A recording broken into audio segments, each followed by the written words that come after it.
Okay, with this now to start our discussion this morning is Liberal MP Josh Frydenberg. Josh Frydenberg, your normal jousting partner Ed Husick's been held up. I wonder why. I think he's probably doing the numbers for Kevin. We know he's a big supporter of Kevin. We know a challenge is on its way. He could be stuck in the gym. We don't know.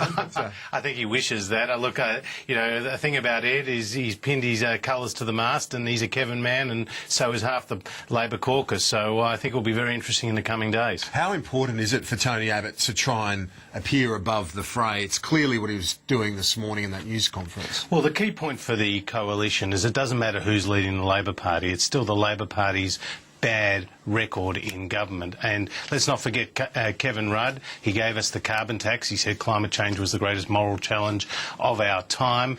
He came up with the grocery watch and with the fuel watch and with the 2020 summit, which came up with no definitive ideas. And, he oversaw great waste and mismanagement through the GFC. So I don't think Kevin Rudd's got a good record. Julia Gillard's got an atrocious record. And, it doesn't matter for us who is on the other side. It's still the Labor Party's failed record in government. And Tony Abbott, obviously, as I say, trying to be the adult in the room, so to speak. It's pretty obvious the approach. And that's right, because Tony Abbott's a statesman, and as Napoleon said, never interrupt your enemy when they're making a mistake. And they're making plenty of mistakes right now. So we're just taking a back seat to see what happens in the Labor Party, because they're leaking against each other. And news that Bob Carr has taken away his support from the Prime Minister, despite his protestations to the contrary when he's in Washington. I mean, the fact about Bob Carr is he said he supports Julia Gillard, and he never supported Eddie Obeid.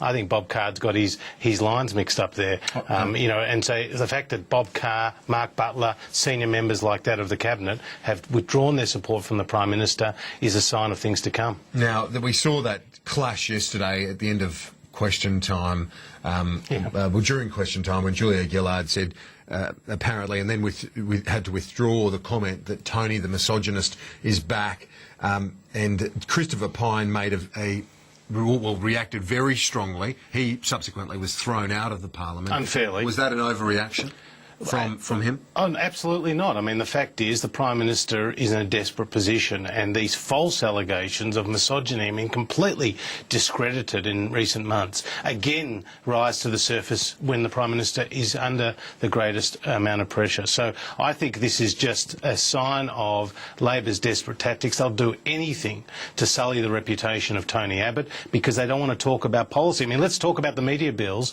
that, are before the Parliament right now, and what a farce that has been. So that's the point with the Labor Party. They cannot get the process right, and they cannot get the policy right. All right, well, let's touch on those media laws before we're joined by Ed Husick. In terms of the media laws, the Coalition has backed two of them, but not the remainder. And there's no sign of compromise on that from you guys. Absolutely. I mean, we don't believe that we should be eroding freedom of speech. And, you have to go back to 1695 to find an English parliament where laws have been introduced to curb the written press. And that's what's happened here. William III did it in England in 1695. And, now we're seeing Julia Gillard try to do it here in Australia. And it's just, unfathomable, both from a political perspective. I mean, fancy taking on the media, on the eve of an election, but more importantly, it's about freedom of speech, and these bills do nothing to advance it. In fact, they erode substantially our freedoms of speech. Okay, we're joined now by Ed Husick, the Labor MP, who was running a little bit late this morning, but that's okay. I was there in 1695. I didn't see you. Well, let's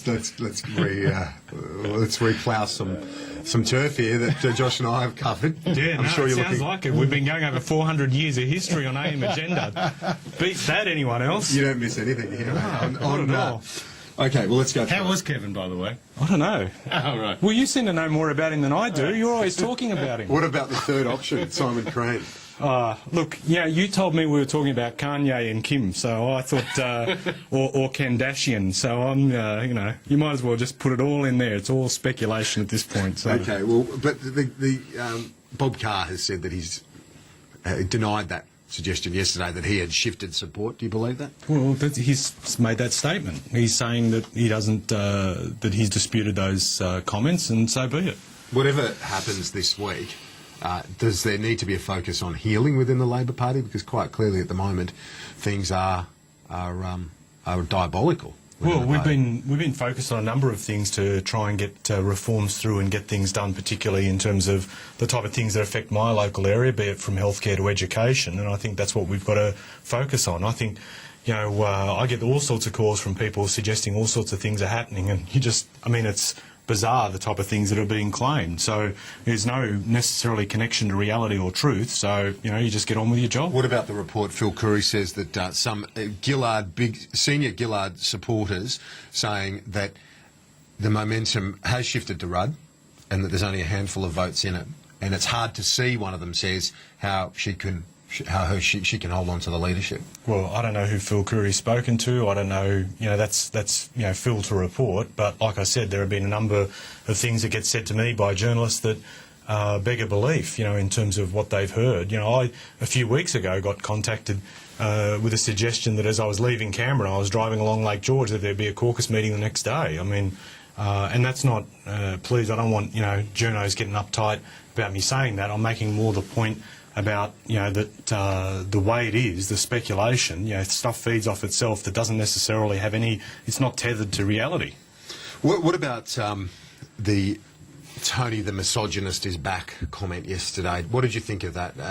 You've heard the criticisms from the Coalition. They say that this is totally uncalled for. The Prime Minister was forced to withdraw the statement. What did you make of it? Well, I thought Chris Pine did a Logie-worthy performance yesterday. I mean, the way he sort of was completely disproportionate in terms of his reaction to what happened yesterday. And, the PM said what she said, and as a result of the Speaker's intervention, withdrew one comment. That's the way the Parliament works. A Logie.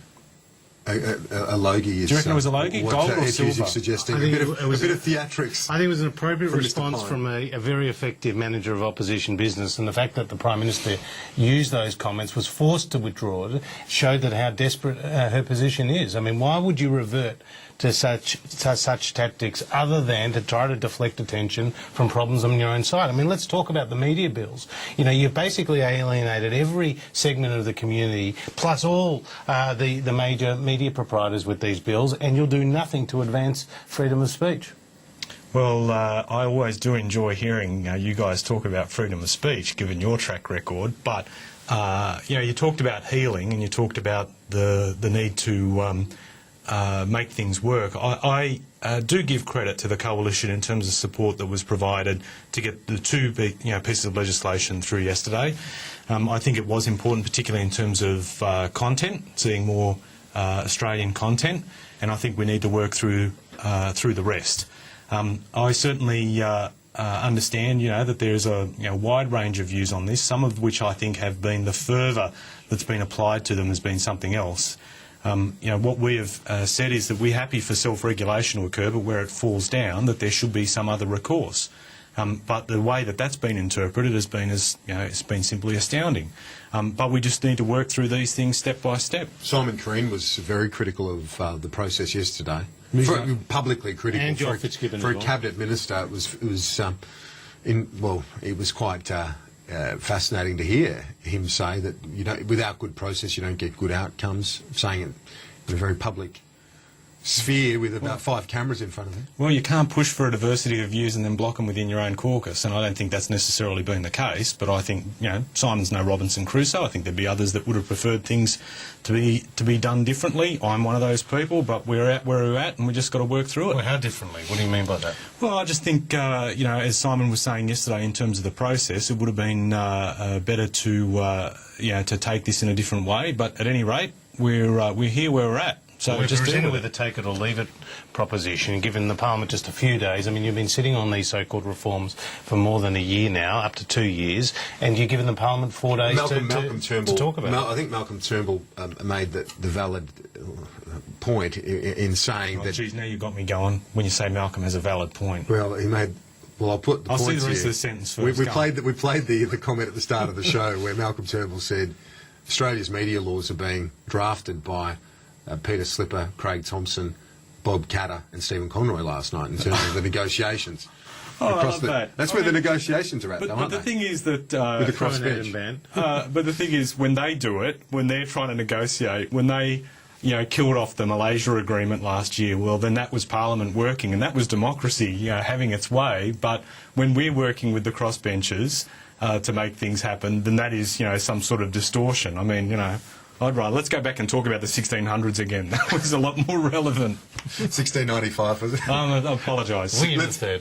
William III. All right. Well, let's He knows I'm only listening. let's take a quick break and we'll traverse William III, the 17th century, and all the other matters of the day. Stay with us. We've got a few more to talk about. Stay with us.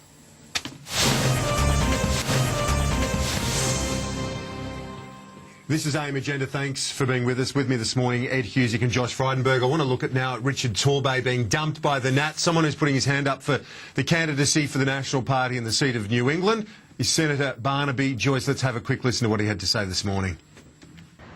Obviously, it's upsetting that Mr. Torbay has decided to step down, or has had to step down, and it's absolutely and vitally important that at this election we give our nation the best chance to win the number of seats that is going to change the government. We cannot go on like this. Now, I am prepared to put myself forward if that is what the people wish. Now, I've said this before, and I've always tried to be consistent. There are two obvious places that a person should stand, and one is where they live, and I live in Maranoa, and one is where they grew up, and I grew up in the New England. So I'm going to leave that decision to an electorate council. I'm going to leave that to the people, and I'm going to talk closely with my friends where I live and the people of the New England to see what is their views. I think it's vitally important at this point in time that those discussions are held before decisions. Senator Joyce says he's going to leave it to the people of New England. Josh Frydenberg, Ed Husic with me. Tony Abbott says he'd be a strong candidate.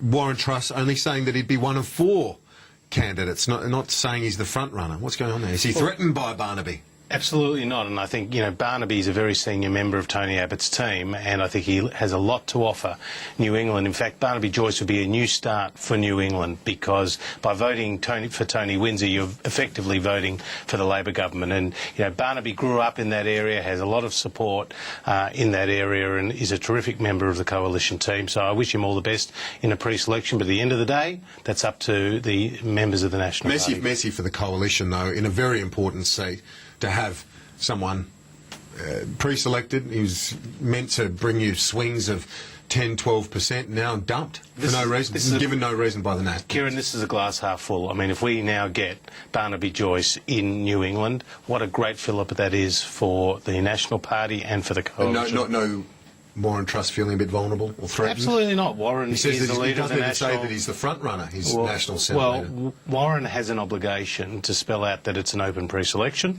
for the National Party, as it is. But, Warren's doing a brilliant job as the leader of the National Party, and, Barnaby is a very senior member of Warren's team and Tony Abbott's team. So I wish Barnaby all the very best in his pre-selection, but he would represent a new start for New England. Did Labor run a candidate in New England? I don't think that... I'm not even sure they do. Do they? I reckon you're being too hard. If Bruce Willis can make 5 Die Hard films, Barnaby can make a comeback. He can have another crack, Like, he's out there, he's been Superman's coming back too. Yeah, that's true, and they're making another Star Wars film. Except every time I say that, we talk about cryogenic freezing. But at any rate...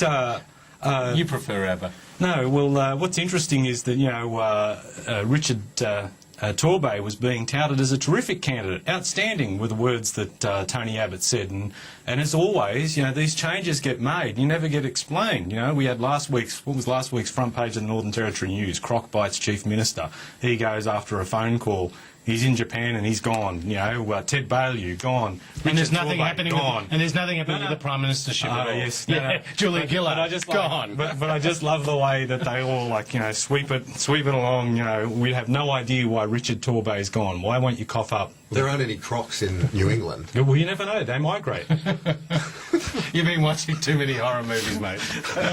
but seriously, is Barnaby Joyce in the lower house? Do you think that that's a potential Deputy Prime Minister right there? I know. I think that's Warren Truss's position right there. But at the end of the day, Barnaby will bring a lot of value to the lower house if he is pre-selected and if he's fortunate to win New England. But the point is, by putting his hand up for a seat in which he grew up in, I think that's a real plus for the coalition. And Barnaby Joyce, you'd have to say, is going to have a bit of a fight in his hands. Tony Windsor is a very experienced, canny politician. I think the Nats would have to be careful giving him any sort of kick along at all, but you'd still have to say that Joyce, if pre-selected, would be the favourite, given the general mood in the electorate. Well, from what my dealings that I've had, albeit only a small number with Tony, is that you mentioned experienced and canny, but he's well regarded, and I think it's easy to get that. When you talk and deal with the bloke, I mean, he's a fair income straight shooter, and he just calls it as it is, And I think that type of attribute would no doubt stand him well in his area, and I think he'd be a tough candidate to stand against. You wouldn't want to give him too much of a kick along, would you? Look, the point with Tony Windsor is that he's pretty much voted with the Labor Party every time. So he's not really an independent candidate. He's an extension of the Labor Party, and that's the point that the Nationals will be making coming the election in New England. And, the fact is, this government is on the nose. As a result, Tony Windsor's vote for this government is on the nose, and I hope to see a change in New England. And finally, Ed Husick, to you, do you think that you'd have to say, as the politics stand at the moment, and the backlash against Tony Windsor, for the very reasons that Josh referred to, that he would be the underdog at this stage, regardless if he's pre-selected? Well, we'll just wait and see what happens. I mean, Josh makes all sorts of predictions. How'd the Melbourne Heart go on the weekend? Well, let's talk on Monday about the Prime Ministership then. Oh, I just want to show off my Wanderers tie. This is like a stake to a Melbourne Heart supporter. The Western Wanderers. Yeah, Western Sydney Wanderers. So you know who you're insulting about Melbourne Heart as well? Stephen Conroy, because we're co-number-1 ticket holders. Western Like Sydney- Steve and I have never had differences before. And the Western Sydney Wanderers have had a great Cracking run. a few run, and you're Actually- obviously hoping a bit of that rubs off on you. Well, I mean, I have to say, I have to thank you guys because you helped us get 10 in a row. So All right. Well, that's soccer commentary. We've Yeah. covered the 17th century. that's right. So- Kim Kardashian. Yeah, it's been a good Simon show. Crean. It's been productive. Richard Torbay. Good all round. Good show, if we don't say so It's free ourselves. playing. It's not, Spears just has his harness on the show, Thank you, Ed. And Josh, appreciate it. That's all for AM Agenda. Thank you for your company. We'll see you soon.